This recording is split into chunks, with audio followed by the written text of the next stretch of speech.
નમસ્કાર મિત્રો, આપ સૌનું હાર્દિક સ્વાગત છે આપની YouTube channel maths for Gujarat competitive એક્ઝામ્સમાં।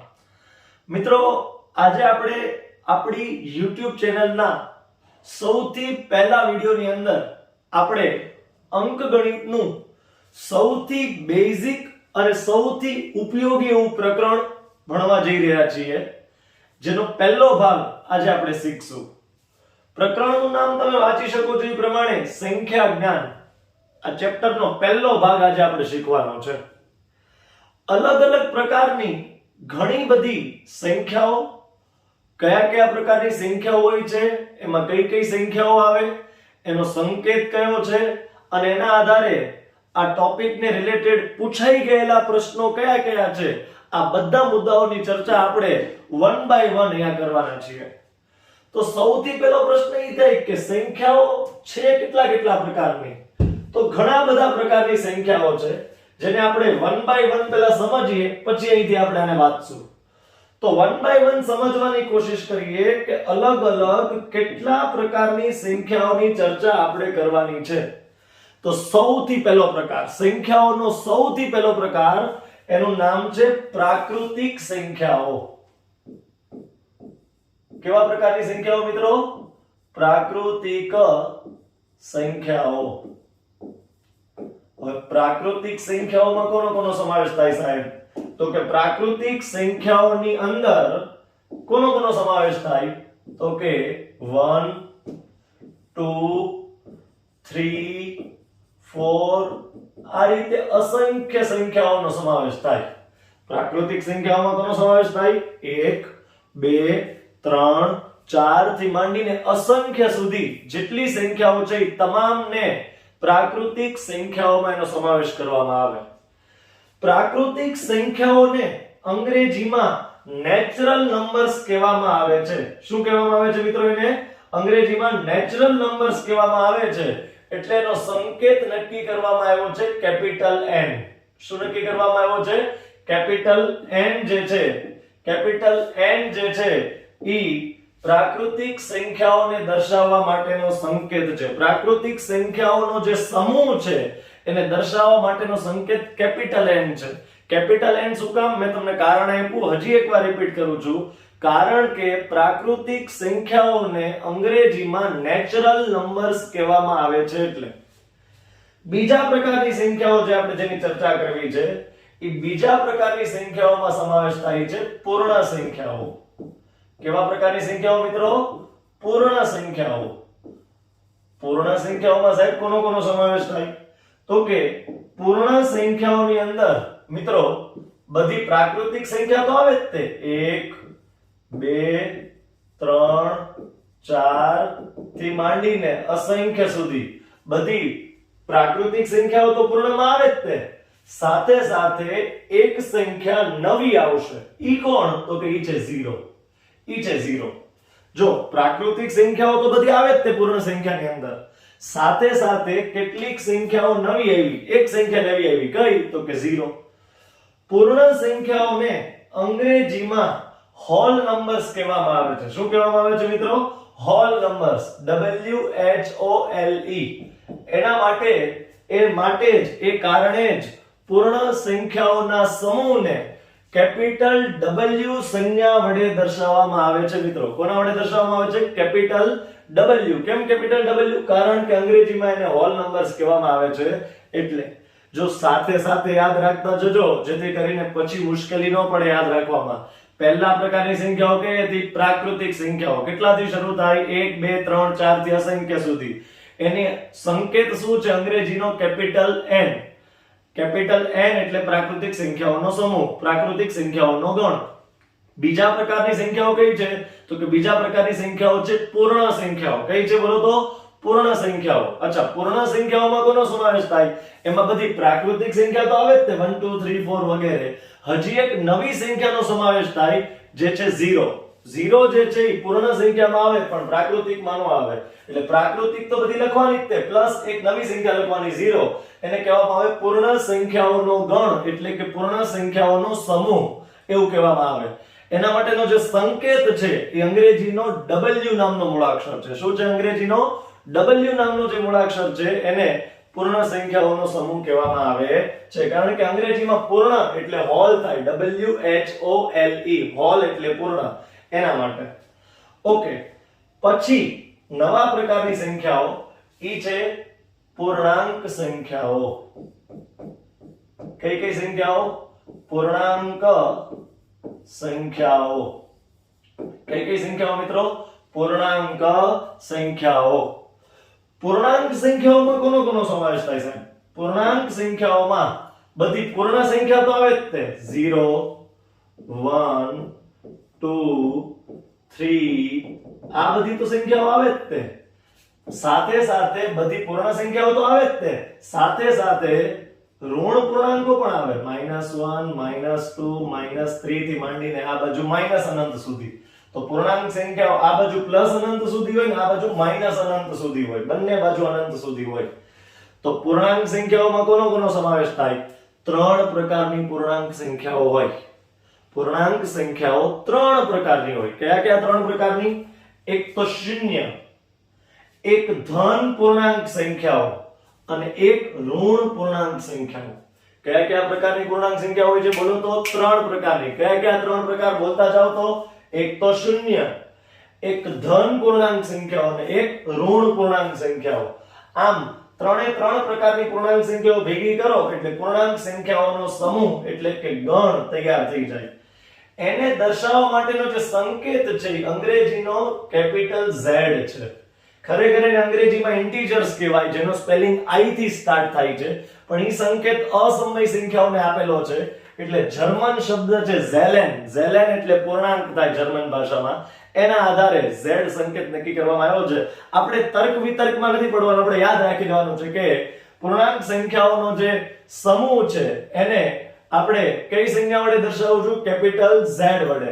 આ જે બોલ્યો જર્મન ભાષાનો ઝેલેન શબ્દ ઉપરથી આવેલું છે, 9મા ધોરણની ટેક્સ્ટ બુકમાં આપેલું છે. એટલે જાણકારી માટે મેં ખાલી તમને કહી દીધું, એવું કોઈ પાકું કરવાની જરૂર નથી. તો જો 3 પ્રકારની સંખ્યાઓ થઈ અત્યાર સુધી. 3 પ્રકારની સંખ્યાઓ પૂરી થઈ. કઈ કઈ 3 પ્રકારની સંખ્યાઓ પૂરી થઈ? પહેલા તો પ્રાકૃતિક સંખ્યાઓ, પછી તો પૂર્ણ સંખ્યાઓ, પછી તો પૂર્ણાંક સંખ્યાઓ. પ્રાકૃતિક સંખ્યાઓમાં કોનો સમાવેશ થાય? 1 2 3 4 થી અસંખ્ય. પૂર્ણ સંખ્યાઓમાં કોનો સમાવેશ થાય? 0 1 2 3 4 થી અસંખ્ય. ઓકે, પૂર્ણાંક સંખ્યાઓમાં કોનો સમાવેશ થાય? 0 1 2 3, આ બાજુ -1 -2 -3, આ બાજુ પણ અનંત સુધી, આ બાજુ પણ અનંત સુધી. નોટ કરવા જેવી વસ્તુ કઈ છે? બધી જ પ્રાકૃતિક સંખ્યાઓ પૂર્ણ સંખ્યાઓમાં તો આવેલી જ છે. જો 1 2 3 4. બીજી વસ્તુ નોટ કરવા જેવી, બધી જ પૂર્ણ સંખ્યાઓ પૂર્ણાંક સંખ્યાઓની અંદર આવેલી જ છે. આ બીજી વસ્તુ. ઓકે, આટલી વસ્તુઓ પૂરી કરી આપણે. હવે ચોથા પ્રકારની સંખ્યાઓ. સંખ્યાઓનો ચોથો પ્રકાર જેનું નામ છે સમય સંખ્યાઓ. શું નામ છે બોલો તો? સમય સંખ્યાઓ. હવે જો આ છે ને બહુ ઇન્ટરેસ્ટિંગ ટોપિક છે. સમય સંખ્યાઓ વિશે છે ને વિદ્યાર્થીઓ તો ઠીક, ઘણા બધા શિક્ષકોને બહુ કન્સેપ્ટ ક્લિયરલી ખબર નથી હોતી સમય અસમયનો. તો ખાસ સમજજો. જો રટી રટાયેલી વ્યાખ્યા લોકો શું બોલતા હોય છે? માત્ર ને માત્ર આટલું બોલતા હોય છે કે જે સંખ્યાને p ના છેદમાં q સ્વરૂપમાં દર્શાવી શકાય, જે સંખ્યાને p ના છેદમાં q સ્વરૂપમાં દર્શાવી શકાય તેવી સંખ્યાઓને સમય સંખ્યા કહે છે. અહીંયા લખું છું, જે સંખ્યાઓને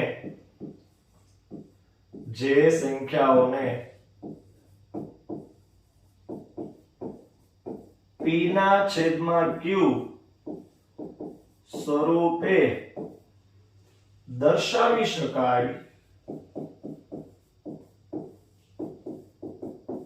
આવા પ્રકારની સંખ્યાઓને સમય સંખ્યાઓ કહેવામાં આવે. બોલો તો શું કહેવામાં આવે ને? સમય સંખ્યાઓ એવું નામ આપવામાં આવે.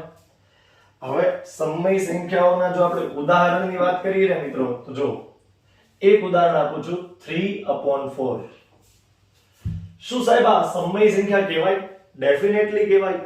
p ના છેદમાં q સ્વરૂપમાં છે, અંશને p કહેવાય અને છેદને q કહેવાય. તો p બરાબર 3 છે આ સંખ્યાની અંદર અને q બરાબર 4 છે. અચ્છા -7/3 સાહેબ આને સમય સંખ્યા કહેવાય? યસ ડેફિનેટલી કહેવાય. p બરાબર -7 અને q બરાબર 3 બરાબર p/q સ્વરૂપમાં આ પણ છે. સાહેબ ખાલી 9 લખ્યા હોય તો આને સમય સંખ્યા કહેવાય? તો ઘણા વિદ્યાર્થીઓ ના પાડશે સાહેબ નો કહેવાય. કેમ નો કહેવાય? તો કે સાહેબ આ p/q સ્વરૂપમાં હતી એટલે આને સમય કહેવાય. આ p/q સ્વરૂપમાં હતી એટલે આને સમય કહેવાય. સાહેબ આ ક્યાં p/q સ્વરૂપમાં છે? લે આ લે આપણે એને ગોઠવીએ. જો આ p/q સ્વરૂપમાં આપણે એને ગોઠવી. એ હતી નહીં p/q સ્વરૂપમાં પણ આપણે એને ફેરવી. 9 ની નીચે કાઈ નો હોય તો એકડો લખવામાં કોઈ ગુનો નથી. 9 ની નીચે કાઈ નહોતા તો એને બદલે મેં એકડો લખી નાખ્યો. એમાં શું થઈ ગયું? ચાલે એટલું તો. યસ ઓર નો? તો સમજવાની કોશિશ કરજો. જો આ બધી વસ્તુઓ છે ને પીપીટી માં તો છે જ તે, પણ એમાંથી વાંચી જઈશ ને તો તમને મજા નહીં આવે. એટલે હું પહેલા આખું મોઢે લખીને સમજાવી દઉં છું, પછી પીપીટી માંથી પછી આપણે વાંચશું. બરાબર? તો આ સમય સંખ્યા કહેવાય. કેમ? કારણ કે છેદમાં કાઈ ન હોય તો એકડો મૂકી શકાય એટલે p/q સ્વરૂપ બની ગયું. અચ્છા -8 શું આને સમય સંખ્યા કહેવાય? ડેફિનેટલી કહેવાય. કેમ? કારણ કે છેદમાં કાઈ ન હોય એટલે શું હોય? એક હોય. કાઈ ન હોય એટલે શું હોય? એક હોય. અચ્છા શું 0 ને સમય કહેવાય? યસ એને પણ સમય કહેવાય. 0 ને પણ સમય કહેવાય. કારણ કે 0 ના છેદમાં કાઈ ન હોય તો એકડો તો હોય જ તે.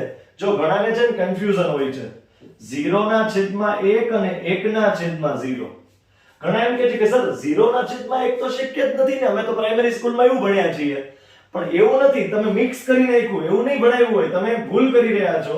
હા 1 ના છેદમાં 0 શક્ય નથી પણ 0 ના છેદમાં 1 શક્ય છે.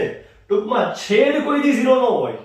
ફરીથી બોલો તો છેદ કોઈ દી 0 ન હોય. હા અંશમાં 0 હોઈ શકે.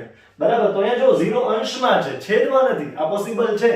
તો તમને પૂછે કોઈ વ્યક્તિ કે બેટા બોલો કે 0 જે છે એ સમય સંખ્યા છે કે નથી? તો કહેવાનું હા સમય સંખ્યા છે. કેમ છે? કારણ કે એને p ના છેદમાં q સ્વરૂપમાં ફેરવી શકાય છે, એટલા માટે આપણે એને સમય સંખ્યા ગણી શકીએ ખરા. ધારો કે 0.37 શું આ સમય સંખ્યા છે? હા છે ને સાહેબ. શું કામ છે? કારણ કે એને તમે લખી શકો 37 ના છેદમાં 100. અચ્છા 2.1/3 શું આ સમય સંખ્યા છે? આ પણ છે. કઈ રીતે? તમે આનું સાદુરૂપ આપો. 3 દુ 6, 6 ને 1 7, તો આને લખાય 7 ના છેદમાં 3. તો આ પણ સમય સંખ્યા કહેવાય. તો આ બધા ઉદાહરણ છે ને એ સમય સંખ્યાના આપ્યા. તો તમને એમ થાય સાહેબ તો એવી સંખ્યાઓ કઈ કે જે સમય ન હોય એટલે કે અસમય હોય? એની વાત હું તમને પછી કરીશ. હજી એક બે ઉદાહરણ આપું. 3.14 સમય કે અસમય? સમય. કેમ? કારણ કે એને p ના છેદમાં q સ્વરૂપમાં દર્શાવી શકાય. 314 ના છેદમાં 100. 22 ના છેદમાં 7 સમય કે અસમય? તો કે 22 ના છેદમાં 7 સમય કહેવાય. કેમ? કારણ કે એને p ના છેદમાં q સ્વરૂપમાં દર્શાવી શકાય છે. આટલા બધા ઉદાહરણ આપ્યા મેં તમને. આ બધા ઉદાહરણ કોના છે? સમયના. સમયની વ્યાખ્યા શું? તો કે જે સંખ્યાને p ના છેદમાં q સ્વરૂપમાં દર્શાવી શકાય ને સમય કહેવાય. પણ મિત્રો આ વ્યાખ્યા અધૂરી બોલ્યો હું. અત્યારે જે વ્યાખ્યા બોલ્યો ને કે જે સંખ્યાને p ના છેદમાં q સ્વરૂપમાં દર્શાવી શકાય એને સમય કહેવાય. ખાસ સમજજો, હવે અહીંથી કન્ફ્યુઝન સ્ટાર્ટ થાય છે વિદ્યાર્થીઓનું. આટલું તો લોકોને મોટા ભાગનાને સમજાય જ જાય છે. કન્ફ્યુઝન હવે સ્ટાર્ટ થાય છે. કોઈ જગ્યાએ બુકમાં ઘણા લોકોએ વાંચેલું હશે કે √2 છે ને એ અસમય સંખ્યા છે. √3, √5, √6, √7, √8, √10 આ બધી અસમય સંખ્યાઓ છે. તો હારો આપણને એવો પ્રશ્ન ન થયો કે સાહેબ જ્યારે આના છેદમાં કાઈ નહોતું તો આપણે 1 લખતા હતા. ધારો કે 9 ના છેદમાં કાઈ નહોતા તો આપણે 1 લખ્યા હતા. -8 ના છેદમાં કાઈ નહોતા તો આપણે 1 લખ્યા હતા. 0 ના છેદમાં કાઈ નહોતું એટલે 1 લખ્યું હતું. તો આના છેદમાં 1 નો લખી શકાય? આના છેદમાં 1 લખી શકાય. તો કેમ આ અસમય? જો અહીંથી પ્રશ્નો નીકળે છે પરીક્ષામાં, ખાસ ધ્યાન આપજો. અહીંથી જ પ્રશ્નો આવે છે. હમણાં હું તમને બતાવીશ પૂછાયેલા પ્રશ્નો. તો તમને એવું ન થાય કે સાહેબ આને p/q સ્વરૂપમાં લખાય છે તો કેમ આ સમય નથી? સાહેબ આ આવડી સંખ્યા કેમ સમય નથી? તો એનું કારણ હું તમને આપું. કારણ કે તમે જે વ્યાખ્યા લખી ને એ અધૂરી લખી છે ભાઈ. જે સંખ્યાને p/q સ્વરૂપે દર્શાવી શકાય જ્યાં p એ પૂર્ણાંક સંખ્યા હોવી જોઈએ. કેવી સંખ્યા હોવી જોઈએ? પૂર્ણાંક સંખ્યા હોવી જોઈએ અને q જે છે ઈ કોઈ પણ શૂન્યેતર પૂર્ણાંક સંખ્યા હોવી જોઈએ, કોઈ પણ કેવી શૂન્ય સિવાયની, એટલે કે શૂન્યેતર. શૂન્યેતર એટલે શૂન્ય સિવાયની. તમે ગુજરાતીમાં આની સંધિ છૂટી પાડો, શૂન્ય વત્તા ઇતર, બરાબર. શૂન્યેતર પૂર્ણાંક સંખ્યા હોવી જોઈએ, શૂન્યેતર પૂર્ણાંક સંખ્યા, જ્યાં p પૂર્ણાંક હોવો જોઈએ ને q શૂન્યેતર પૂર્ણાંક હોવો જોઈએ. આ પણ સેટિસ્ફાઈ થવું જરૂરી છે. હવે તમારા પ્રશ્નનો જવાબ તમને મળી ગયો છે. સાહેબ આના છેદમાં 1 લખ્યું તો આને તમે સમય સંખ્યા કહો છો, આના છેદમાં 1 લખ્યું તો આને તમે અસમય સંખ્યા કહો છો. એવું કેમ સાહેબ? કારણ કે આનો જે p છે ને, p અંશ એટલે p, ઈ પૂર્ણાંક સંખ્યા છે. 9 એ પૂર્ણાંક સંખ્યાઓમાં આવે.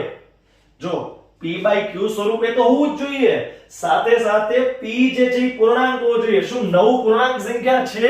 તો કે હા. પણ શું √2 એ પૂર્ણાંક સંખ્યામાં આવે? √2 નહીં, √2 નામની કોઈ સંખ્યા પૂર્ણાંક સંખ્યાઓમાં ન આવે. એટલે આને શું કહેવામાં આવે છે? તો કે √2 ને અસમય સંખ્યા કહેવાય. હજી એક ઉદાહરણ આપું, વધારે સમજાશે તમને. જો √3, √3 સમય કે અસમય? તો લોકોએ બુકમાંથી વાંચી નાખ્યું કે √3 અસમય છે. શું કામ ભાઈ? હું તો તમને એમ કહું છું, શું કામ? છેદમાં કાંઈ ન હોય તો 1 લખી શકાય. હા સાહેબ લખી શકાય. છેદમાં કાંઈ ન હોય તો 1 તો લખી શકાય. તો જો આ p/q સ્વરૂપ થયું કે ન થયું? તો સમય સંખ્યાની વ્યાખ્યા તો લાગુ પડે છે કે જે સંખ્યાને p/q સ્વરૂપે દર્શાવી શકાય એને સમય કહેવાય. તો આ તો સમય થવી જોઈએ. તો કેમ બુકમાં એવું લખ્યું હોય છે કે √3 અસમય છે, આના છેદમાં 1 લખી શકાય? એનું કારણ સમજી ગયા? કારણ કે જે p છે ને એ પૂર્ણાંક હોવો જરૂરી છે સમય બનવા માટે. સમય બનવા માટે p જે છે ઈ પૂર્ણાંક હોવો જરૂરી છે. શું આનો p એટલે કે √3 ઈ પૂર્ણાંક સંખ્યા છે? ના, પૂર્ણાંક સંખ્યામાં √3 ક્યાંય આવતું નથી. એટલે આ સંખ્યા કેવી થશે? અસમય. અચ્છા, પાઈ યાદ રાખજો, અસમય સંખ્યા છે. પાઈ કેવી સંખ્યા છે? અસમય સંખ્યા છે. હવે અહીંયા છે ને ગડબડ ગોટાળા શરૂ થાય કે સાહેબ તમે 3.14 કીધું સમય, તમે 22/7 કીધું સમય, અને તમે પાઈ કયો છો અસમય. આવું કેમ? આવું ભેદભાવ કેમ? અમે તો બચપનથી એવું ભણ્યા છીએ કે પાઈ બોલો કે 22/7 બોલો કે 3.14 બોલો, ત્રણેય એક જ તે. પણ ના મિત્રો, પાઈ 22/7 અને 3.14 ઈ ત્રણેય એક જ નથી. એક્ઝેક્ટ હરખા નથી આ ત્રણેય.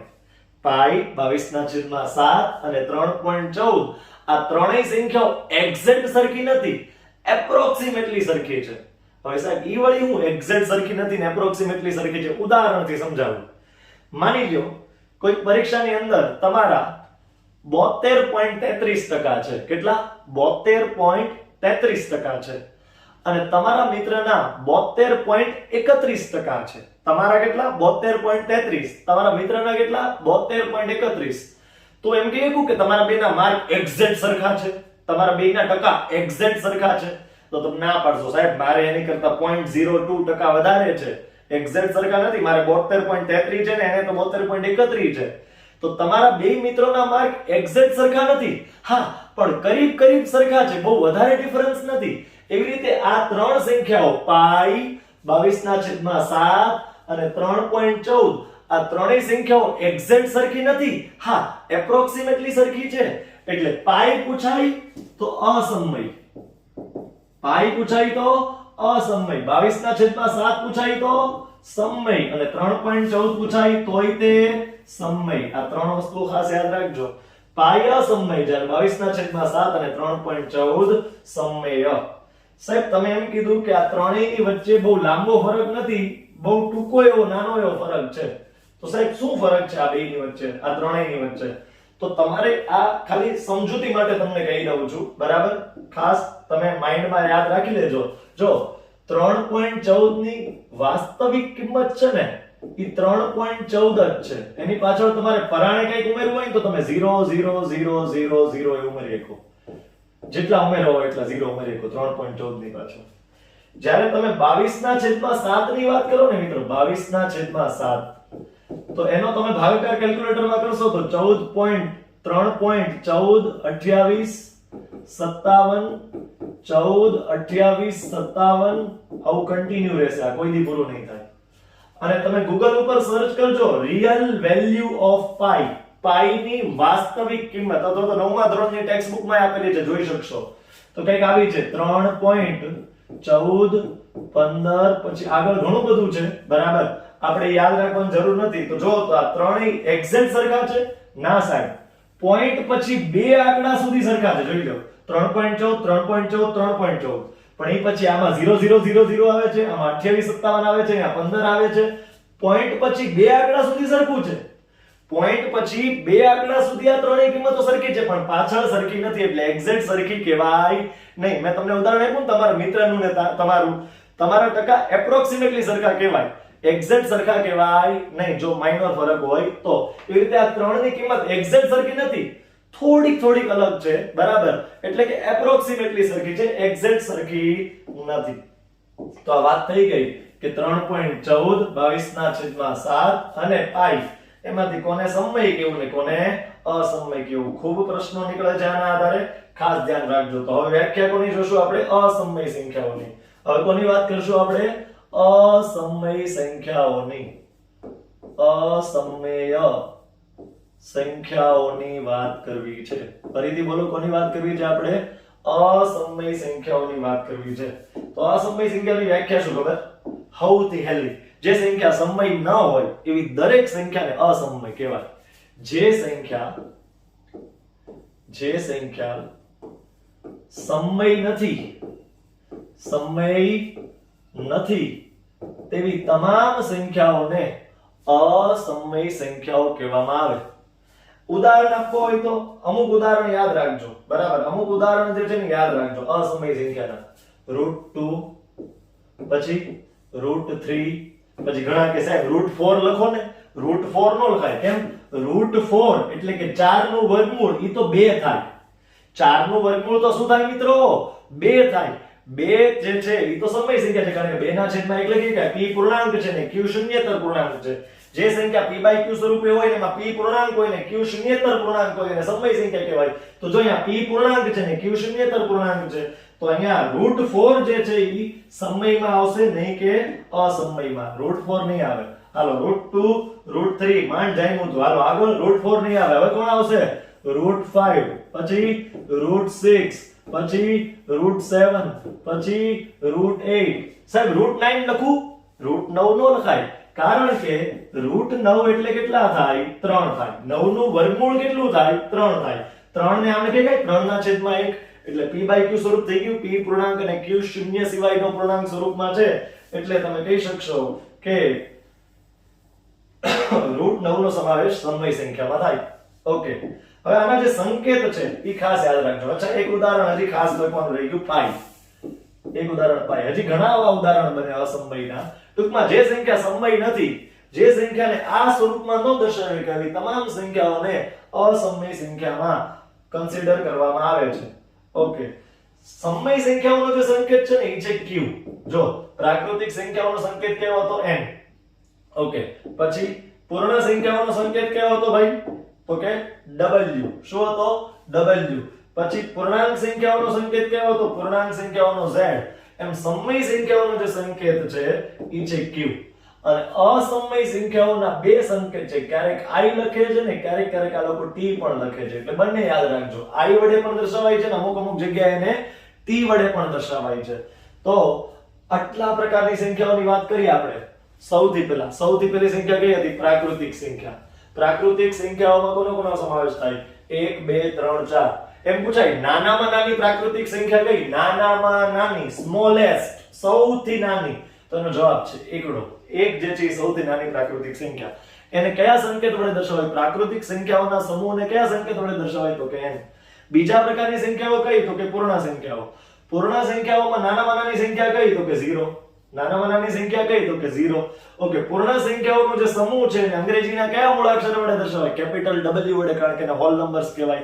પછી આવે પૂર્ણાંક સંખ્યાઓ. પૂર્ણાંક સંખ્યાઓ ત્રણ પ્રકારની આવે: 0, ધન પૂર્ણાંક સંખ્યાઓ, ઋણ પૂર્ણાંક સંખ્યાઓ. અંગ્રેજીના કેપિટલ Z વડે પૂર્ણાંક સંખ્યાઓનો સમૂહ દર્શાવાય. સમય સંખ્યાઓ, જે સંખ્યાઓને p/q સ્વરૂપે દર્શાવી શકાય, જ્યાં આ ખાસ લખવાનું, જ્યાં p જે છે આ p ઈ પૂર્ણાંક હોવો જોઈએ અને q જે છે ઈ શૂન્ય સિવાયનો પૂર્ણાંક, શૂન્ય સિવાયનો પૂર્ણાંક હોવો જોઈએ, તો એને સમય સંખ્યા કહેવાય. એનો સંકેત કયો છે મિત્રો? કેપિટલ Q છે. શું છે મિત્રો? Capital Q. પછી આવે અસમય સંખ્યાઓ. અસમય સંખ્યાઓ કોને કહેવાય? જેને સમય, જે સંખ્યાઓ સમય નથી. એના ઘણા બધા ઉદાહરણો મેં તમને આપ્યા. અસમય સંખ્યાઓ એનો સંકેત ક્યારે I પણ લખે છે ક્યારે T પણ લખે છે.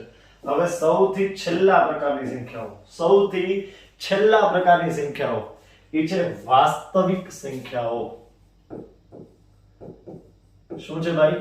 વાસ્તવિક સંખ્યા. આ છેલ્લો પ્રકાર છે સંખ્યાઓનો. પછી થિયરી પૂરી થઈ જશે. જો વાસ્તવિક સંખ્યાઓ કોને કહેવાય એને સમજો. ઉદાહરણથી સમજાવું તમને. જો આપણે છે ને એક કામ કરીએ, એક વસ્તુને ઇમેજિન કરીએ કે આપણે દુનિયાની તમામ સમય સંખ્યાઓ, દુનિયાની તમામ સમય સંખ્યાઓનો એક ઢગલો બનાવીએ. કેમ આપણે રેતીનો ઢગલો બનાવતા નાનપણમાં, બરાબર? એમ સમય સંખ્યાઓનો એક ઢગલો બનાવ્યો. બીજો એક ઢગલો બનાવ્યો જેમાં દુનિયાની બધી અસમય સંખ્યાઓનો ઢગલો બનાવ્યો. તમે જેમ બે રેતીના ઢગલા બનાવતા નાનપણમાં, એમ અત્યારે બે સંખ્યાઓના ઢગલાઓને ઇમેજિન કરો. પહેલો ઢગલો કોનો? સમય સંખ્યાઓનો. બીજો ઢગલો કોનો? અસમય સંખ્યાઓનો. એકેય સંખ્યા એવી છે દુનિયામાં કે જે સમય હોય ને અસમય હોય એવી એકેય સંખ્યા નથી. જે સમય હોય કોઈ દી અસમય ન હોય, જે અસમય હોય કોઈ દી સમય ન હોય, બરાબર? એવી એકેય સંખ્યા નથી કે જે સમયમાં પણ આવતી હોય ને અસમયમાં પણ આવતી હોય. બે ટોટલી અલગ અલગ વસ્તુઓ છે. તો આ સમય સંખ્યાઓનો ઢગલો અને આ અસમય સંખ્યાઓનો ઢગલો. હવે એક કામ કરો, બંને ઢગલાઓને ભેગા કરીને, મિક્સ કરીને, આપણે ભેળ બનાવતી વખતે કેમ બધું મિક્સ કરીએ, મિક્સ કરીને એક મોટો ઢગલો તૈયાર કરો સંખ્યાઓનો કે જેમાં બધી સમય સંખ્યાઓ પણ આવી જાય અને બધી અસમય સંખ્યાઓ પણ આવી જાય અને મિક્સ મોટો ઢગલો તૈયાર થઈ જાય. એને કહેવાય વાસ્તવિક સંખ્યાઓનો સમૂહ. શું કહેવાય? વાસ્તવિક સંખ્યાઓનો સમૂહ. સાહેબ વાસ્તવિક સંખ્યાઓમાં કઈ કઈ સંખ્યા આવી જાય? દુનિયાની બધી સમય સંખ્યાઓ પણ આવી જાય અને દુનિયાની બધી અસમય સંખ્યાઓ. તમે યાદ કરો, શરૂઆતમાં બે ઢગલા બનાવ્યા હતા અલગ અલગ, પછી બેયને ભેગા કર્યા ત્યારે તો વાસ્તવિક સંખ્યાઓ બની. તો વાસ્તવિક સંખ્યાઓમાં સમય સંખ્યાઓનો પણ સમાવેશ થાય અને અસમય સંખ્યાઓનો પણ સમાવેશ થાય છે. ઓકે, વાસ્તવિક સંખ્યાઓ. તો એની વ્યાખ્યા ખાલી આપણે એટલી જ લખશું કે સમય અને અસમય સંખ્યાઓના, સમય અને અસમય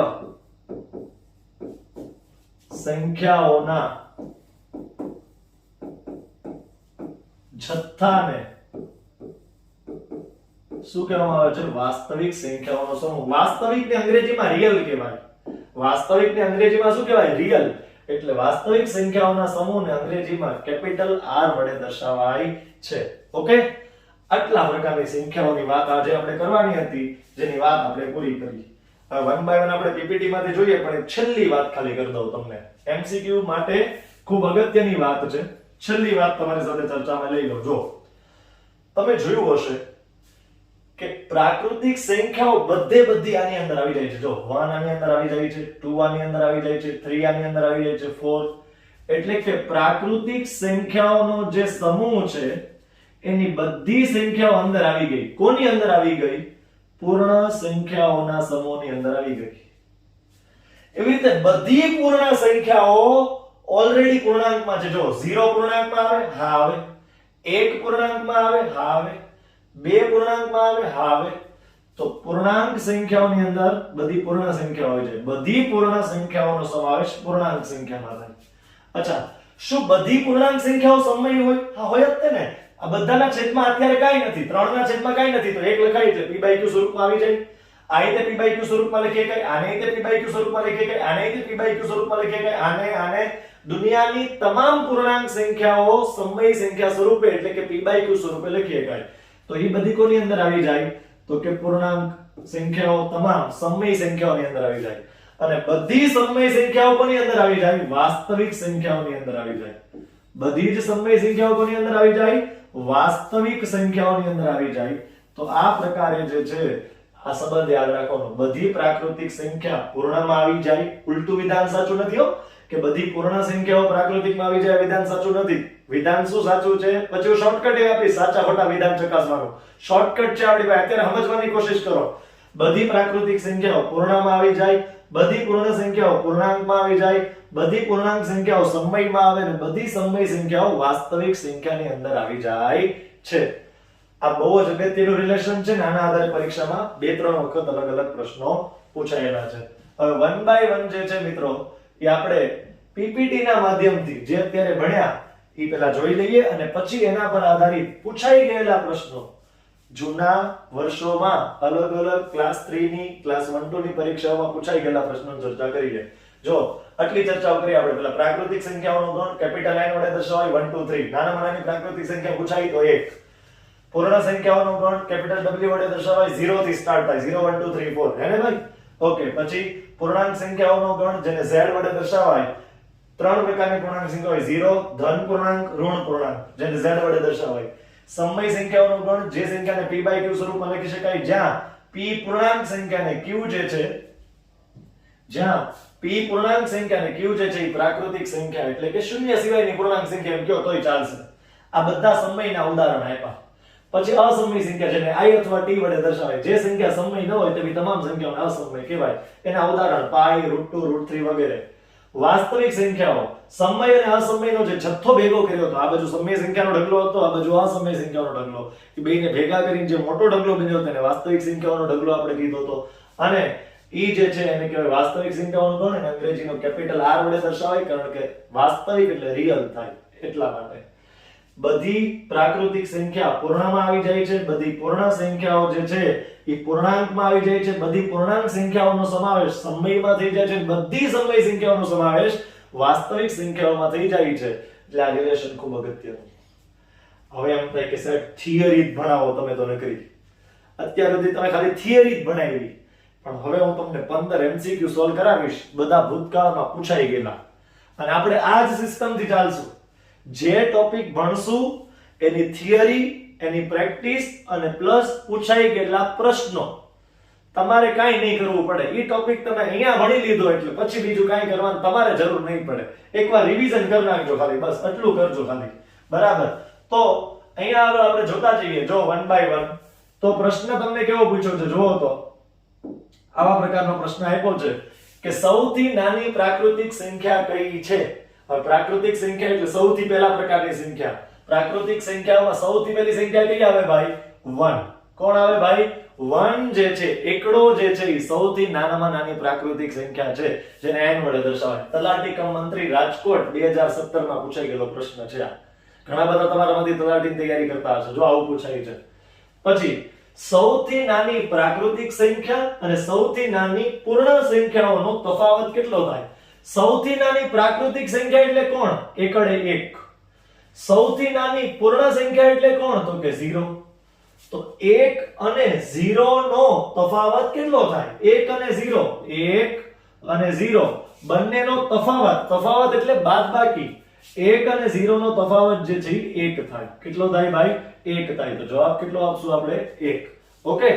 અચ્છા, -1 કેમ નો કીધું? કારણ કે પહેલા પ્રાકૃતિક કીધું છે તો પહેલા 1 લેવાનું ને પછી પૂર્ણ કીધું છે તો પછી 0 લેવાનું. 1 માંથી 0 જાય તો 1 વધે. જો 0 માંથી 1 બાદ કરો ને તો પાછા -1 વધે હો. પણ આપણને પહેલા નામ કોનું લીધું હતું? પ્રાકૃતિક સંખ્યાનું. તો પહેલા પ્રાકૃતિક સંખ્યા જ લેવાની આપણે રીતે પહેલા પ્રાકૃતિક સંખ્યા જ લેવાની થાય. ઓકે. પ્રાકૃતિક સંખ્યાઓ માટે કયું વિધાન સાચું નથી? આ ટેટમાં પૂછાઈ ગયેલો પ્રશ્ન તો આ રીતે ટેટમાં તે અસંખ્ય છે. સાચી વાત છે. 1 2 3 4 થી અસંખ્ય સુધી હતી. ઓકે. 1 2 3 4 થી અસંખ્ય પ્રાકૃતિક સંખ્યા છે. સાચી વાત છે. સૌથી નાની પ્રાકૃતિક સંખ્યા 1 છે. હા, ઈ પણ સાચી વાત છે. સૌથી નાની પ્રાકૃતિક સંખ્યા 0 છે. યસ, આ વિધાન સાચું નથી. સૌથી નાની પ્રાકૃતિક સંખ્યા 0 નથી ભાઈ, 1 છે. કોણ છે ભાઈ? 1 છે. તો આટલી વસ્તુઓ જે છે ઈ ખાસ યાદ રાખશું આપણે, જેથી કરીને આના પર આધારિત પૂછાઈ ગયેલા પ્રશ્નો તમને આવડી જાય. આગળના પ્રશ્નો જોઈએ. જો શું કહે છે એની પછીના પ્રશ્નોમાં ખાસ સમજતા જજો સાથે સાથે. -5 અને +5 વચ્ચે આવતા ધન પૂર્ણાંકોની સંખ્યા કેટલી થાય? જોજો, ખાસ શબ્દ વાંચજો. ધન પૂર્ણાંકો. કેવા પૂર્ણાંકો પૂછ્યા છે તમને? માત્ર ને માત્ર ધન પૂર્ણાંકો પૂછ્યા છે. ધન પૂર્ણાંકોની સંખ્યા કેટલી એવું પૂછ્યું છે. -5 અને +5. ચાલો એક સંખ્યા રેખા દોરીએ આપણે. બરાબર, સંખ્યા રેખા દોરીએ. અહીંયા હશે 0, અહીંયા 1, અહીંયા 2, અહીંયા 3, અહીંયા 4, અહીંયા 5, પછી -1, -2, -3, -4 અને -5. આ બેયની વચ્ચે પૂર્ણાંક સંખ્યાઓ કેટલી છે? આ બેયની વચ્ચે પૂર્ણાંક સંખ્યાઓ કેટલી છે? 1, 2, 3, 4, 5, 6, 7, 8 અને 9. તો ઘણા કે સાહેબ 9 આવો જોઈએ જવાબ તો, પણ વાંચો, પૂર્ણાંક સંખ્યાઓ નથી પૂછ્યા, ધન પૂર્ણાંકો પૂછ્યા છે. ધન એટલે એમાં ઋણ સંખ્યાઓ પણ નહીં લેવાની, 0 પણ નહીં લેવાનું, ખાલી આ 4 જ સંખ્યાઓ લેવાની થશે. કેમ સાહેબ આ બધાને લઈ લેવાના? -4, -3, -2, -1, 0, કારણ કે એ બધા ધન નથી ને. એટલે ધનમાં કોણ કોણ આવે? 1, 2, 3, 4. તો સાચો જવાબ છે 4. આ પણ તલાટી કમ મંત્રી ગાંધીનગરમાં પૂછાઈ ગયેલો પ્રશ્ન છે 2017. આ પણ તલાટી કમ મંત્રીનો છે. -3 અને 4 વચ્ચે આવતા ધન પૂર્ણાંકોની સંખ્યા કેટલી? -3 અને 4 વચ્ચે એવું કીધું છે. જોજો, -3 અને 4 ની વચ્ચે કીધું છે. તો આપણે અહીંયા સમજીએ. જો -3 ક્યાં છે? અહીંયા. અને 4 ક્યાં છે? અહીંયા. આ બેયની વચ્ચે ધન સંખ્યા કઈ કઈ? આ 1, આ 2 અને આ 3. તો જવાબ કેટલો આવશે આનો? 3. 3 સંખ્યાઓ એવી છે કે જે ધન પૂર્ણાંકો છે અને -3 અને 4 ની વચ્ચે છે. તો -3 અને 4 ની વચ્ચે 3 સંખ્યાઓ એવી છે કે જે ધન પૂર્ણાંકો છે. કેવા પ્રકારની છે? ધન પૂર્ણાંકો છે. ચાલો નેક્સ્ટ. એની પછીનો પ્રશ્ન જો શું પૂછવા માંગે છે? પ્રથમ 4 ક્રમિક ધન પૂર્ણાંકોનો ગુણાકાર કેટલા વડે વિભાજ્ય છે? પ્રથમ 4 પૂર્ણાંકો કયા? ઈ કયો ને. 1, 2, 3 અને 4. કયા કયા બોલો તો? 1, 2, 3 અને 4. 3 અને 4. આટલા 3 આ પ્રથમ 4 ક્રમિક પૂર્ણાંકો 1, 2, 3, 4. આ બધાનો ગુણાકાર કરો. 4 તેરી 12, 12 દુ 24, 24 એકા 24. તો સાચો જવાબ છે આનો 24. તો કે પ્રત્યેક 4 ક્રમિક ધન પૂર્ણાંકોનો ગુણાકાર 24 વડે વિભાજ્ય છે. કેટલા વડે વિભાજ્ય છે? ફરીથી બોલો તો 24 વડે. એવો ને એવો બીજો પ્રશ્ન આ ક્યાં પૂછાયેલો છે? તલાટી કમ મંત્રી ભાવનગર 2017. આ જુઓ, પ્રત્યેક 3 ક્રમિક પૂર્ણાંકોનો ગુણાકાર ખાલી જગ્યા વડે વિભાજ્ય છે. 3 ક્રમિક પૂર્ણાંકો કીધા હતા. આમાં કેટલા કીધા હતા તમને? 4 ક્રમિક પૂર્ણાંકો કીધા હતા. અહીંયા 3, 1, એકડો, બગડો અને તગડો. આ પ્રથમ 3 ક્રમિક પૂર્ણાંકો. આ બધાનો ગુણાકાર કરો. આ બધાનો ગુણાકાર કરો. 3 દુ 6, 6 એકા 6. તો આનો જવાબ કેટલો આવશે? 6. તમને પ્રથમ 3 ક્રમિક પૂર્ણાંકોનો ગુણાકાર કરીને જવાબ આપવાનો ને. પ્રથમ 4 ક્રમિક પૂર્ણાંકોનો ગુણાકાર કરીને તમારે જવાબ આપી દેવાનો થશે. ઓકે, ચાલો નેક્સ્ટ. જો સમય અસમય ઉપર ઢગલા પ્રશ્નો આવશે. હવે સમય અસમય ઉપર ઘણા બધા પ્રશ્નો જે છે એ વારંવાર હવે તમને અહીંયા જોવા મળશે. જો 1 by 1 શું પૂછે છે? જો પાઈ અને 22/7 મેં તમને સમજાવ્યું હતું, યાદ કરો. પાઈ કેવી સંખ્યા છે? તો કે અસમય. યાદ રાખજો, પાઈ કેવી સંખ્યા છે? અસમય. અચ્છા, 22/7 કેવી સંખ્યા છે? અને 3.14 કેવી સંખ્યા છે? તો કે આ બંને સમય સંખ્યાઓ છે. કેવી સંખ્યાઓ છે ભાઈ? સમય. તો પાઈ અસમય અને 22 સપ્તમાંશ અને 3.14 સમય. તો અહીંયા લખ્યું છે પાઈ અને 22/7 બંને સમય છે, ખોટું છે. પાઈ અને 22/7 બંને અસમય છે, આ ખોટું છે. પાઈ સમય 22/7 અસમય, એ પણ ખોટું છે. આ સાચો જવાબ છે. પાઈ અસમય છે, 22/7 ઈ સમય છે. અહીંયા પ્રિન્ટિંગ મિસ્ટેક છે. સાચો જવાબ શું આવશે? પાઈ અસમય છે અને 22/7 જે છે ઈ સમય છે. ટાઇપિસ્ટ ની ભૂલ છે. ઓકે, આ સાચો જવાબ છે આપણો. √13 જો √2 અવિભાજ્ય, √3 અવિભાજ્ય, √4 √2 અસમય, √3 અસમય, √4 કેવી સંખ્યા છે? √4 એટલે 2 થાય. તો આ તો સમય છે, આ તો સમય છે. એવી રીતે √13 સમય કે અસમય? 13 નું વર્ગમૂળ કઈ નીકળવાનું નથી. 4 નું વર્ગમૂળ નીકળે, 4 નું વર્ગમૂળ નીકળે એટલે એને સમય કહેવાય. 2 નું કે 3 નું વર્ગમૂળ ના નીકળે એટલે એને અસમય કહેવાય. તો 13 નું વર્ગમૂળ ન નીકળે તો √13 કેવી સંખ્યા થાય મિત્રો? અસમય સંખ્યા થાય. કેવા પ્રકારની સંખ્યા થશે? અસમય સંખ્યા થશે. ઓકે, ચાલો નેક્સ્ટ પ્રશ્ન ઉપર જઈએ. જો આ બધા સમય અસમય પર આધારિત પ્રશ્નો છે અને આ બધા ભૂતકાળમાં પૂછાઈ ગયેલા પ્રશ્નો છે. એક પણ ઘરનો પ્રશ્ન નથી મૂક્યો કે મને મજા આવી ગઈ એટલે મેં પ્રશ્ન મૂકી દીધો, એવું નથી આમાંથી એકેય પ્રશ્નમાં. એટલે ખાસ જે છે એ ફોકસ કરજો. 1.44 એ કયા પ્રકારની સંખ્યા છે, સમય કે અસમય? જો વર્ગમૂળમાં 1.44 છે, વર્ગમૂળમાં 1.44 એટલે આને આમ લખાય વર્ગમૂળની અંદર 144 ના છેદમાં 100. શું લખાય બોલો તો? વર્ગમૂળમાં 144 ના છેદમાં 100. કારણ કે પોઈન્ટ પછી બે આંકડા છે એટલે બે મીંડા આવે. 144 નું વર્ગમૂળ કેટલું થાય? 12. 100 નું વર્ગમૂળ કેટલું થાય? 10. એટલે જવાબ કેટલો આવે? 1.2 આવે. કેટલો આવે બોલો તો? 1.2. 1.2 અને આમ લખાય કઈ 12 ના છેદમાં 10.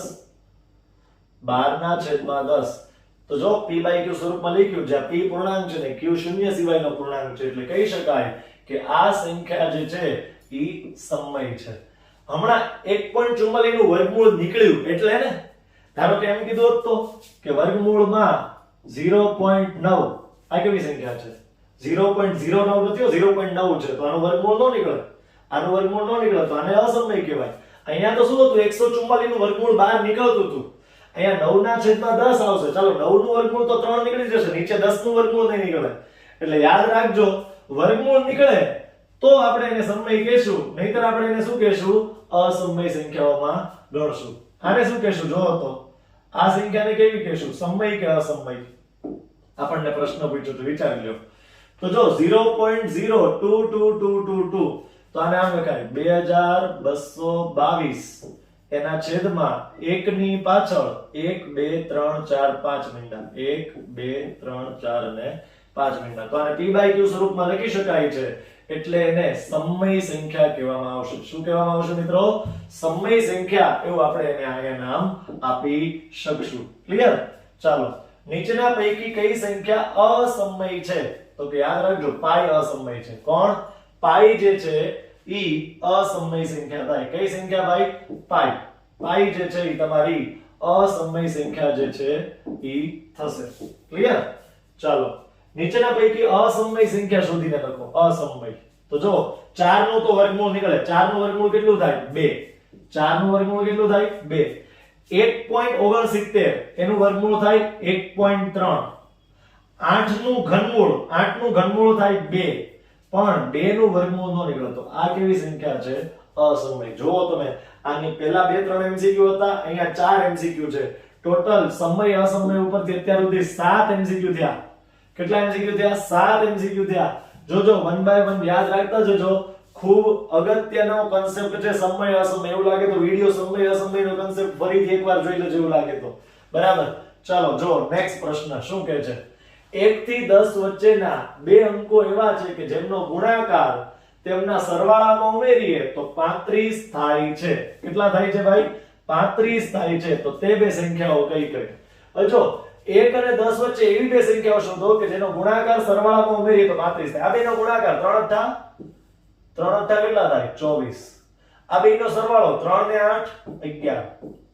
તો જો તો 24 અને 11 કેટલા થાય? 35 થઈ જાય છે. યસ, તો એ ઓપ્શન સાચો.